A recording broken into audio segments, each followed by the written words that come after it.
This is our Project 16 flowchart. We start by declaring our variables and setting the pins, and then we check to see if the button is pressed.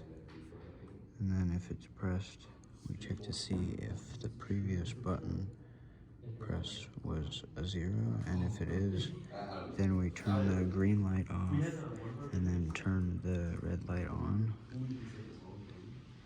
And then we add 1 to the previous tactile, and then we would check if the previous tactile is 1, and if it is, then we'd turn the red light off and turn the yellow light on, and then add another 1.